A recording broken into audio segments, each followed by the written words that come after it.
Hey guys, today we're going to be doing another Rune showcase on Keo's account. He is a top 100 in the world G3 finisher from last season, finishing rank 75. He's also currently in the top 100 this season as well, and is looking really good for another really strong finish and potentially qualifying for SWC. So let's get into it and let's go through his monster box and all his runes, all his artifacts. Alrighty, so we'll start here with his Wusa. We're just going to go through all one by one here. Wusa on a Violent Revenge build. That's a bit of a troll build, I suppose, looking for the Revenge 2-turn sleep. That'd be really strong when it actually pans out and actually pays off. And I'm sure he just got him on there just for some extra stats as well. On a speed, HP, and HP build. Nice and fast runes, that's why. Just really efficient runes, and that's why he's got them on there. The artifacts gone for some skill 2 recovery here and a little bit of additional damage by speed, and then just some minus damage on the left hand side here. Okay, so Keo typically plays a lot of first turn CC cleave type stuff as well, so Wusa here actually probably on leftover runes, I would say, but we'll keep going through them all and have a look at the next ones.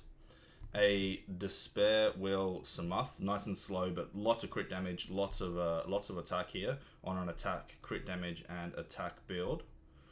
A lot of crit damage, just crit damage on every slot here.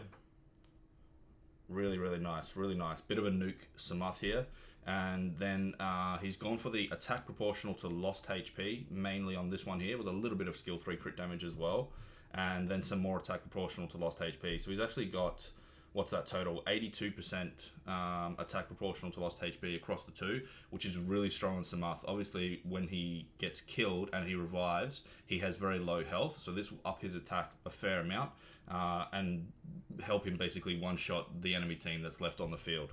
So really nice Samuth there. Shiho on a Violent Will set. Pretty good stats, high crit rate. Shiho does need crit rate to land his skill 3 strip. He only strips when he lands a critical hit. So he's gone for a really high crit rate build here on a speed, crit rate, and attack. And then just efficient runes on the other ones as well. And then lots of additional damage here. Shiho with his skill 3 is a multi-hit as well as an AoE hit on skill 2. So as many additionals as you can stack on him is what you're after. The Praha on runes, we'll move along to the Molong here on a Vampire Will set. Nice and thick, pretty fast too for a Molong, and a decent amount of accuracy as well. You do want to land those skill 1 defense breaks, and you do want to land the strip stun on his skill 2 as well. And then the big nuke out of skill 3, obviously the Vampire does help with that. It helps recover some of the HP that he loses in doing that attack.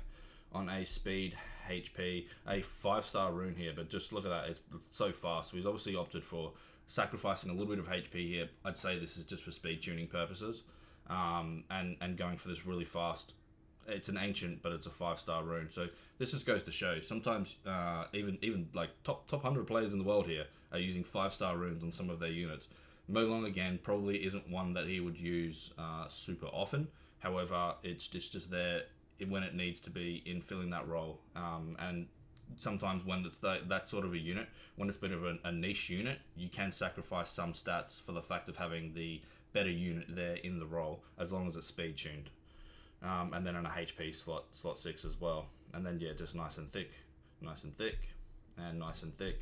and he's gone for some additional damage as well, with obviously his skill 2 and his skill 1 both being multi-hits. And then damage dealt on wind. This is a really common build for a Molong, damage dealt on wind. A lot of people will actually bring their Molongs and things like that into Dianas, or Diana is brought into their Molong, very common. So it's a lot of people will stack the additional damage onto the wind units to try and counter that. Next we have the Abellio here, one of the strongest sort of turn 2 units I think in the game right now, with his passive here. So whenever an ally drops to 40% or below from an attack, he gains 100% attack bar, and then he can go with the heal here. So he's really strong into a lot of CC comps, and just into a lot of comps right now. Like I said, he's one of the strongest turn 2 units in the game right now. And he is on a Violent Will set, on a speed, crit damage, and defense build. So he does actually do some damage as well as being an interrupt unit, a healing unit. He can also offer some damage with his skill 2. Wild Blow does hit pretty hard as well. And he has gone for some skill 3 recovery here with some skill 2 crit damage, perfect, and then just some damage taken from water here just to try and keep him alive a little bit longer. Next we have the Shizuka on a Violent Will set here. Nice and thick, pro speed tuned, a lot of attack here as well. Shizuka, quite often you bring her into whenever there's a bomber on the enemy field, because then she gets to return the bomb as well as the stun and all the debuffs back to the enemy. So you do want to try and get some attack on her, because her bomb damage actually scales off of her attack, as well as trying to make her as tanky as you can so she can actually survive to get these skills out. So she's on a speed, attack, and HP build, just with really efficient runes on the rest of the slot here. Nice and thick here. A little bit slower, but nice and thick. And he's gone for some skill 3 accuracy as well as the bomb damage here. So like I said, even though Shizuka herself doesn't actually put on a bomb, you typically will always bring her into a bomber on the enemy team, and then you punish them for putting their bomb onto you. And then just some minus damage on this side here just to keep her alive. Very nice build, very nice. The Nana here on a Despair Revenge build. Nice and tanky, a fair amount of attack. Nana actually does do a reasonable amount of her attack, especially with her skill 2, when she puts out the AoE defense breaks, as well as she has a multi-hit on skill 1, so she does do a fair amount of damage and is pretty good to get some attack on her, because the more damage you can get out of her, as long as you can keep her alive, so you do want to have enough HP and defense to do that first of all. But once you can get that done, then you can stack some attack on her, and then she can actually become a pseudo damage dealer as well, and then try and get some more stacks and some more orbs for herself through her own kills. And she's on a speed, HP, and attack build. And with her base speed, you can go like some slower runes here as well, and still have her speed tuned basically behind your strippers, in front of all your damage dealers and everything else. And just some additional damage here. Like I said, she does have a multi-hit on skill 1, so additional damage isn't the worst. And then just some more additionals on this side as well. So she stacks pretty nicely with additionals as well. Great unit. More on a Despair Broken set. Most people opt for the Despair Broken set on a More. You don't typically need Will. Usually he's going to be going first anyway, as well as his passive procs and give him an extra turn regardless. So typically you don't really need Will on him. The only thing that's usually going to outspeed him is going to be another stripper anyway. So you would usually just try and stack as many stats as you can. A lot of people right now are favouring a very high attack build. This counters the Douglas that's sort of running rampant in the meta, especially if you're running a CC cleave team. You do want to have more in there as a counter to that Douglas, because typically people will bring that last, and you'll have some trouble killing it. So a really high attack more with his attack break on skill 1 as well. He can basically take care of Douglas on him by himself, as long as you have him built in this particular way. And then really high accuracy for his strip here. So he's on a speed, attack, and attack build, with then just really fast and efficient runes on the other slots. Very nice, very nice. And then he also stacks really, really well with additional damage as well, being a multi-hit on his skill 2, which is a really low cooldown, as well as when he gets hit, he procs another turn every couple of turns as well. So it just helps him turn cycle really fast. So he gets back to that multi-hit quite quickly, and just keeps getting as much damage out as he can, just with additionals here, and really high attack. Next we have the Annabelle on a Violent Nemesis build. Again, really tanky. She does awaken into resistance. Some people do try to put her on 100 res, but it's not always worth it. Res is a bit of sometimes it pays off into low accuracy units, but most times these days, anyone who's running anything that controls or anything that actually needs to land at skills, they're all max accuracy. So if you can get the resistance on that, it is a luxury, but I wouldn't go sacrificing stats to do so. And she is on a speed, HP build with just, again, really thick, as much HP and as much defense as you can get out on all the other runes here. Just really efficient. And then some skill 3 accuracy for her defense break and her slows, as well as some skill 2 recovery here with a bit of additional damage as well. Skill 3 being a multi-hit as well for her. And then just some minus damage, especially on wind on this side here. You'll typically see a lot of Dianas and that sort of stuff brought into her, so you do want to try and keep her alive. Next we have Kyo's Swift Verd here. So he's gone for the Swift Nemesis build, which is a bit of a luxury. If you can get your Verd fast enough, over 300 speed, and get on either a Nemesis set or a Revenge set, that's ideal. Either one of those two. If you can't, then just opt for a Blade set or just opt for a Broken set. That's completely fine as well. And he's gone a reasonable amount of attack. So again, with the Swift Verd comp, CC comp here, between the Moor and the Verd, the Moor lands the attack break, then this is enough attack for your Verd to hit the Douglas pretty reliably without having to glance. as well as he's maintaining a fair bit of HP here to try and keep this Verd alive. The longer the Verd's alive, the more turns it takes, the more turn cycles it gets, the more turns your entire team gets. He is missing a couple of crit rate here. You can get away with this on a Verd.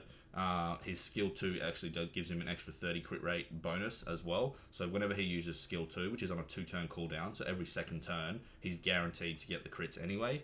And then the other times there's typically always a wind unit out there that you want to be targeting anyway, or it's a very, very low chance. It's only a 2% chance to crit with a double hit. So you're virtually always going to crit. You can sacrifice a couple. It's not recommended, but again, if it means that you can get a lot more speed or a lot more stats everywhere else, then maybe consider doing it. It's on a speed, crit rate, and attack build here. Again, just really fast runes and really efficient runes here. And then he has gone for some skill 1 crit damage on this side here. You probably want to stack additionals on this ideally, but I'm not sure if maybe he's running out or maybe he just prefers the skill 1 crit damage. And then he's gone for some minus damage on this side as well. So he's kind of opting a little bit more for a bit of a hybrid here. Less damage out of his Verd, but a bit more tankiness and a bit more survivability. Just again, like I said, to keep it alive, keep those turns rolling. Next we have Sekhmet here. She's a great potential first turn unit to steal it from your opponent with the really high base speed. Max accuracy, pretty tanky, reasonable amount of stats, attack and defense here. On a Swift Broken set, again, this unit here doesn't typically need will. A lot of your Swift units that you're bringing, you're always planning on going first turn with them anyway. So, and the only thing that's ever going to really outspeed you is going to be a Stripper. So, having will on your units that are this fast isn't necessarily needed. Again, you would rather go faster and more stats than have will on them. And this is on a speed, HP, and accuracy build. Again, just really fast runes on the other ones, and then a couple of broken runes that would just be probably the fastest he could get in that slot. A little bit more accuracy here, which I don't think he needs, but he could probably upgrade this one here. And then some additionals. Her skill 2 is a multi-hit as well, so she gets additional stacks pretty nicely. And then just some minus damage on the left side here from water in particular is what you're probably targeting. And then the lights there just kind of as a bit of a bonus, I suppose. Next we have the Rika. This unit you probably just bring into whenever, basically this is a last pick unit, a 5th pick unit only. Whenever there is no immunity on the enemy side, you can basically slam down a Rika pretty safely, pretty reliably. And it's either a force ban, or if it gets through, it can solo potentially the entire team with its skill 3, skill 2 combo. On a despair build with a HP resistance build. So he has gone for a very high resistance here, probably not max, but again, Rika, it's like kind of just about the stats. You want her to survive, and you want her to try and be as annoying as she can as possible. And these are the other runes here, just really, really thick. A lot of HP, and this gives him the luxury then of putting on the resistance rune on slot 6 here and still maintaining really, really high hit points. And then just some more accuracy on this side here for her skill 3 and her skill 2, and then just some additional damage here as well, just to get that little bit more damage out. Next we have Tessarion on a Violent Revenge build. Really, really tanky here, a decent amount of attack, nice and slow though, but then just pretty efficient. Like not the best amount of crit rate, but a little bit of crit rate there will just be in some subs, and a reasonable amount of accuracy as well. Just kind of like he's more of a counter pick to whenever there's a lot of passives on the field. There's not a lot of Oblivion units in the game, apart from maybe Isis. The LD5 is obviously the best one, but Tessarion's probably the second, and there's only another couple ones, but really you can't use many of them with their kits. Tessarion is probably the most used and the most common Oblivion unit that we have. He's on a HP, attack, HP build, and then just efficient stats across as well. Like I said, a little bit of crit rate here and some subs, so he will land the crits every now and then, especially into some wind units. And you typically bring him into whenever, like I said, a lot of passive Antares, Diana, Molly, Kinky, Abellio, all these sorts of things. All the passive teams that are running around right now, Tessarion's really, really strong into those. And then he's just gone for a little bit more accuracy here on his skill 3 with his Oblivion, and a bit of additional damage and some crit damage, and then just some minus damage here on the left side as well. Next we have Juno on a Despair Revenge build. Very high crit rate. You do want that on your Juno, as much crit rate as you can. Basically she gets all of her damage out from her skill 1 turn cycling. She does offer the strip on skill 2 as well. So a little bit of accuracy is good, but she's mainly just there, honestly, just for the deterrent. And when she does strip, she'll land most of the strips anyway, as well as just the very high crit rate. You want that turn cycling. You want taking as many turns as possible. And then with her cleansing herself and healing the team based on her cleansers with her skill 3 passive, she's really strong unit in the meta right now.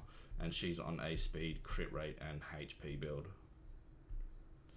And then you just stack as many additional damage as you can. Like I said, her skill 1 is a turn cycling skill, gives her 45% attack bar if she lands all 3 crits, and because it's a 3-hit skill, she will stack really well with additional damage, and then just some more additional damage on this side as well. Next we have Antares. This is kind of the most common build for an Antares these days as well. You want to go really slow, but really tanky as you can, then with as much attack as you can. You can drop the crit rate a little bit as well, because he does give himself an attack buff plus a crit rate buff whenever he procs. So this is why you can run him so slow. Basically, whenever your opponent takes a turn, he has a chance to proc as well, which increases as time goes on, to give him a turn and basically get out as much damage as you can. And he's one of those units that sometimes he can just go absolutely crazy and proc multiple turns in a row, and then sometimes he just sits there and doesn't take a turn for 20 years. But he's a really strong unit to have, and he's a massive headache for plenty of players right now. Then he is on a HP, crit damage, and attack build. And then just as efficient as you can.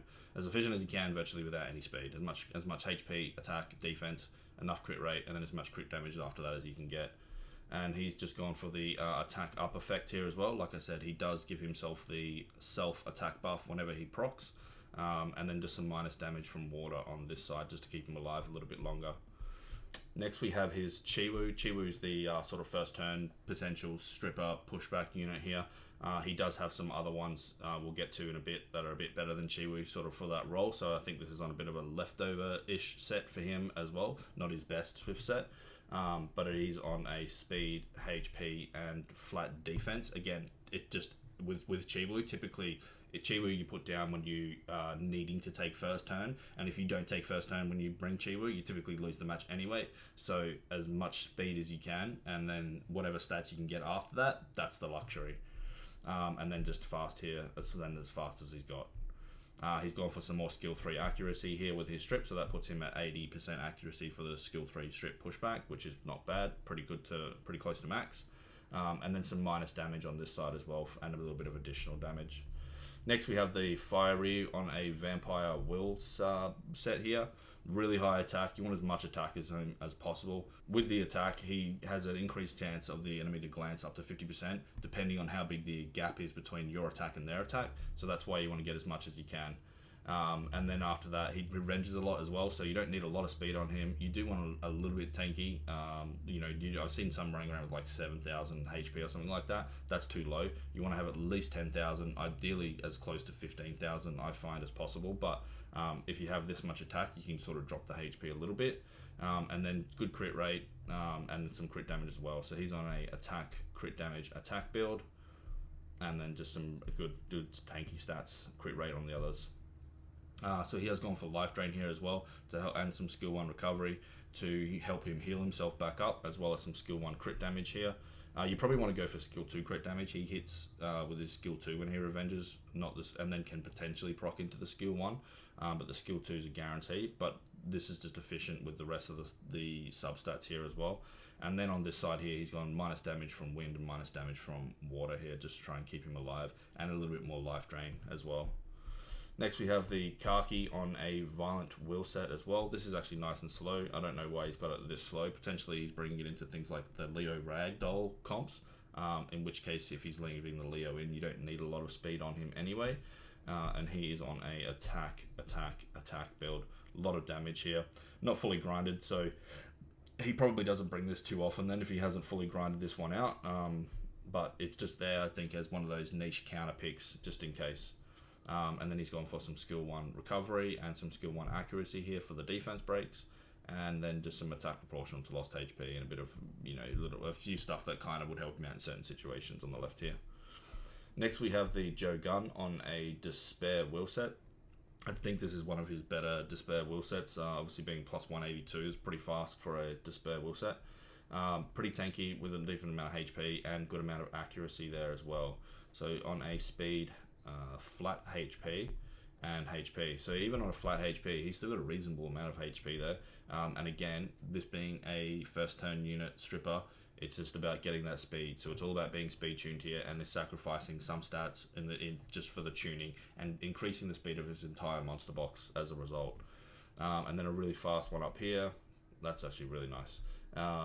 Pretty good here, and then a nice one here as well. So just super efficient runes everywhere else, and that makes up for the fact that this is only a flat.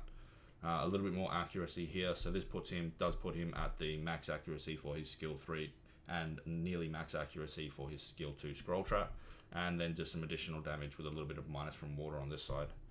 Next we have the Carnal on a violent will set. Nice and tanky, nice and thick, really fast as well. This would be speed tuned just behind his Maw, just behind his Joe gun. Good accuracy on a speed HP build.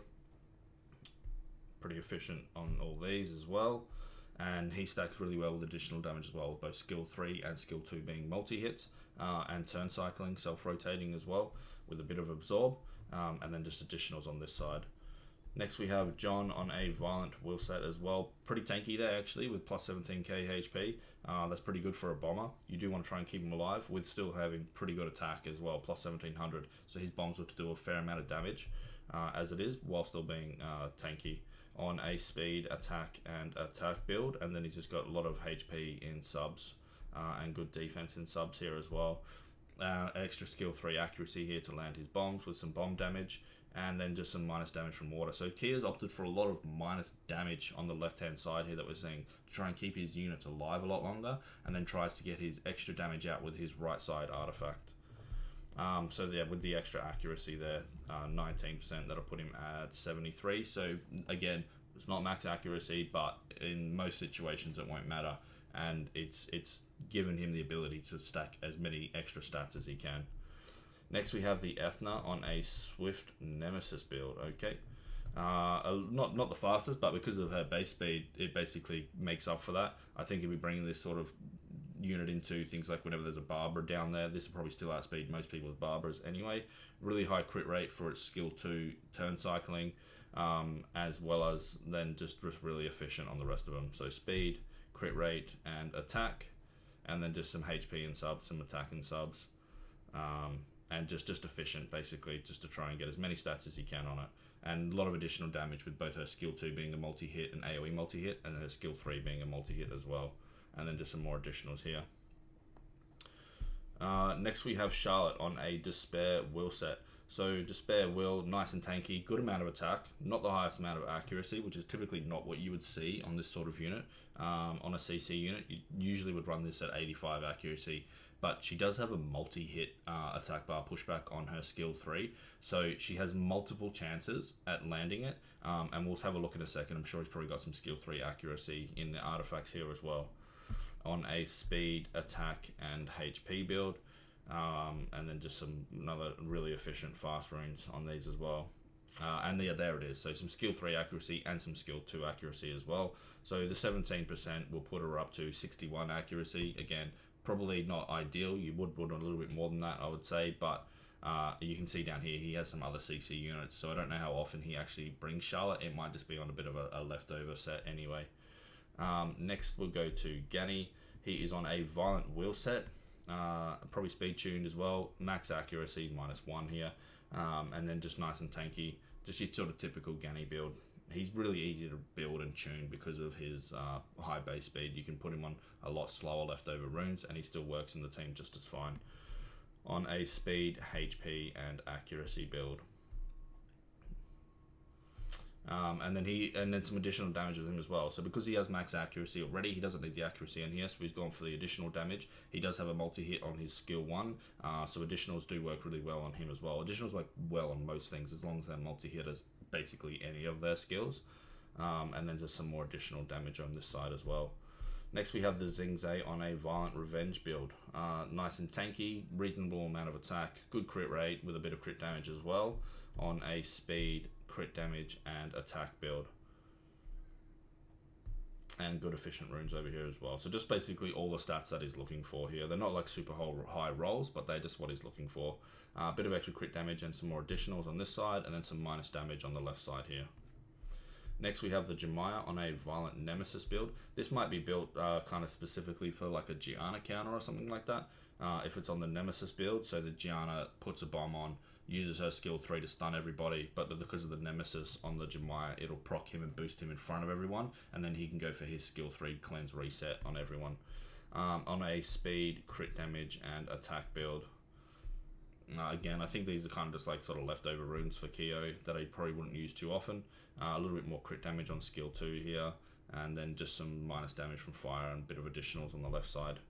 Next we have the Leo on a Violent Nemesis build, 0 speed, beautiful, that's always nice when you see that. Nice and tanky, good amount of attack and really high defense as well, good crit rate and really good crit damage on a HP, crit damage and attack build.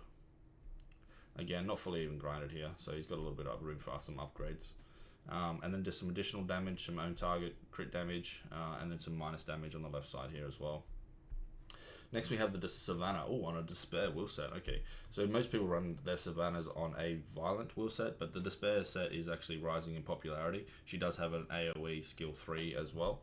So nice and tanky, there's a really high amount of HP, a really good amount of attack, and good defense, good speed as well. And you can see what he's done here is he's basically sacrificed the crit rate, crit damage build on the Savannah and instead opted for a really high stat value. This is actually works out a lot better into things like Kinky, where you can't crit anyway, and having a really high attack like this means that you can sort of bring it into a Douglas. It's still not ideal, but it works a bit better than the lower attack crit rate builds on a speed, HP, and attack. Some extra skill 3 accuracy and some additionals on this side here as well. So obviously not being on a crit rate, crit damage build, he does trying to get some damage out with the additionals, and then some more additionals with some minus on from fire on this side. Next we have the Changpeng on a Violent will set as well. So this will be speed tuned behind his Jogun, behind his Moor as well, and probably in front of his Carnal, I would say. On 180 speed total with nice and efficient, really high HP again here, max accuracy. So this is what I was saying, he probably brings Changpeng a lot more than he brings Charlotte, and that's why he's got the max accuracy on this one here. On a speed, HP, accuracy build, and then just some fast, efficient runes on the other 3 as well. A lot of additionals with him as well, again being a multi-hit with his skill 3, an AoE with his skill 2. He does get his damage out basically with additionals, and then just some more additionals on this side. Next we have the Ciara, really high crit rate, kind of similar to the Juno build, really high crit rate. You can sacrifice a little bit of accuracy to do so, and really good HP, high amount of attack as well, and then just through that turn cycling. She has the same skill 1, so she just wants to keep turn cycling as fast as possible on a speed, crit rate, and HP build, and then just efficient on the other 3. So same thing with the Juno here, you do want the additional damage to get that skill 1, that's where she gets all her damage from, and then the bomb with the Ciara is basically like an extra luxury that you get to put on every other turn. So with the skill 2 accuracy here as well, that's actually pretty good accuracy, over 70% accuracy total now to land that bomb, so he's got really good efficient stats, and then the artifacts make up for his lacking a little bit, and then just a little bit more additionals on this side here. The Wind Sniper on a Vampire Revenge set, this will just be basically a Moor counter. If you see someone with a Moor, you can build your Carbine like this. The Moor does his AoE skill, glances on the Carbine, procs him to go into his hidden pose, and then when someone touches him again or he takes a natural turn, he can basically snipe a unit out. That's the idea behind the Carbine, and that's why he's sort of here. This is a niche counter pick on a attack, crit damage, and attack build. With some skill 1 crit damage on this side and just some minus damage on the left side here again. Next we have the Riley on a Violent will set here. Really high defense, incredibly good speed, especially on a low base speed unit like this, and some really high HP as well here on a speed, defense, HP, and then just really fast as he can get it with the other runes here. Skill 3 recovery is really good. Skill 1 recovery is really good with Riley as well. She heals on both of those skills, and then just some minus damage on the left side here. Next we have the Molly on a Violent Nemesis build. Really tanky, pretty fast still as well. Honestly, for a Molly is not too bad. Good amount of defense as well. Just trying to keep it as live as long as possible on a speed, HP, and HP build. And a lot of skill 3 recovery on the right hand side here. That's really nice. And some skill 1 accuracy too. So Molly does actually have a pseudo strip on her skill 1. It's not the most reliable, but a little bit of extra accuracy won't hurt. And then some minus damage on the left side here. Next we have the Quitten Dashing, I think it's how I say it. The Light Monkey King, basically. One of the strongest not one of the strongest, he is the strongest CC unit in the game right now. So he is with a really high base speed. He'll be tuned behind his Maw, behind his Jogun, behind his Chung Pung as well, to follow up basically as his CC unit behind those. On a speed, HP and HP build with good accuracy in the subs here, really good accuracy in the subs. So this is one, like I was saying, it's one of his strongest CC units that he uses all the time. So he does have max accuracy on this. He wants this to land as many times as possible. And then just he's got more extra accuracy on this side here, so he probably doesn't realize he's got that much there. He could probably swap that out for some more additionals or something like that, since he's already got max. And then this side here, he's got a lot of minus damage from water and fire and a bit of wind as well, just try and keep him alive. Light Monkey King's one of those units, once he gets up and running, he can solo the entire team. He has the ability to fully CC, do enough damage, and control turn cycle himself, that he can kill him once he gets up and running. So that's why you kind of want him tanky. Next we have the Jaeger. This is a new unit for him. He's only recently pulled this one as well. I know some people get all the luck, all the LDs, but nice and tanky, good amount of attack. Don't need a lot of speed on this. Good crit rate on a violent will set. So attack, crit damage, and attack. And then just really nice, thick, efficient. No wasted stats here. You know, they're all like there's no random res in these. They're all the stats that he's got to make sense for him on every single one of these runes.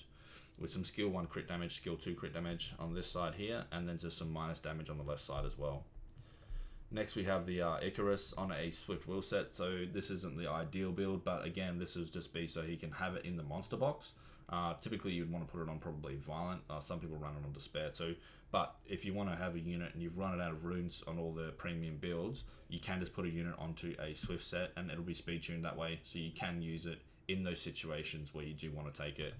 And nice and tanky with the Icarus here on a HP build.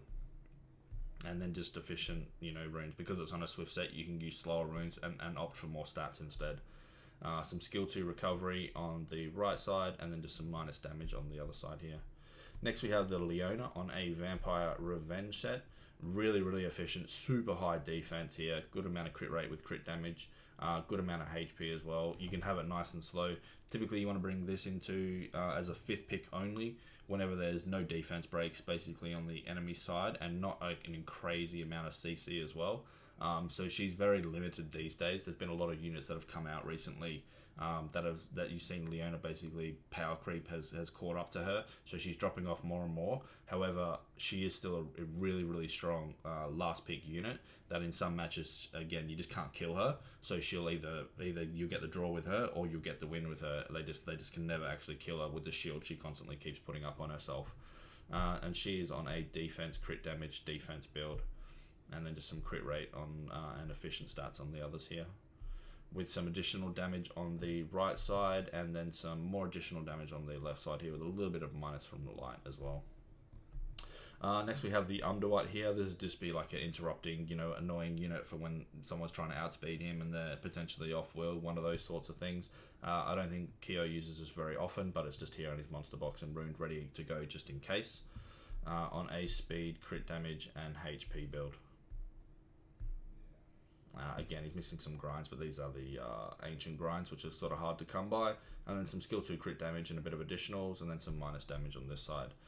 Next we have the Wounsa here. So Wounsa is like the highest base speed stripper in the game, as well as he offers some pushback as well. So he's an incredible unit to have if you're trying to take first turn away from your opponent. You can put him down, that basically just ends the speed race right there. It's very, very hard to outspeed him at all. And he would be on his fastest Swift set here, I think, as well. So on a speed, HP, and accuracy build, and then just some really fast runes, and his fastest runes, Broken Rune, that he's got here. So this Wounsa, with the speed that it's at, it will probably outspeed a lot of units that without needing a speed lead with him as well. That he can outspeed a lot of people's units that do have speed leads. And then he's got a few other ones down in here that he uses from time to time. So he's got the Josephine and Rune tier. We'll just quickly go through these ones. They're not in his monster box, so he probably doesn't use them too often. But Josephine on a Violent Will set here, just with some additionals and some minus damage here. What else would he be using? The Bulwark here on a Shield Will Nemesis set, just nice and tanky. I think he uses the Hagang every now and then. This is on a Swift Wheel set, so again, it's just like maybe a Gianna counter. It's ideally you'd want this on Despair, but it's one of those situations where you've run out of runes, so you put it on a build that at least is speed tuned and it's there if you need it. And I think that's basically, he might have a few more other ones in here that he might use from time to time, but basically this is his monster box that he's using right now. He's running a lot of first turn, obviously with Woundsa and Light Monkey. Taking first turn and being able to control is very, very strong. So he's got that option there ready to go. So he's playing a lot of first turn here, a lot of CC cleave. That's his main sort of team that he's running. With then he's got a few flex picks, option picks if he wants to sort of change things up, especially up in the very high ranks. When you play someone, when you're that high up, you quite often queue into the same people over and over. So you do need to have some options. You do need to give them different looks, because otherwise what happens is they figure out your team, they figure out how they can beat it, and then if you don't have anything you can change into, you just constantly will lose to that player. So yeah, that's it. That's all of his runes. That's all of his monsters that we're going to look at today. Keo has recently actually started on streaming on Twitch as well, so I'll leave a link to his Twitch handle in the description below. Make sure you click that and go give him a follow and say hello. And thanks for watching, boys, and I will see you in the next one.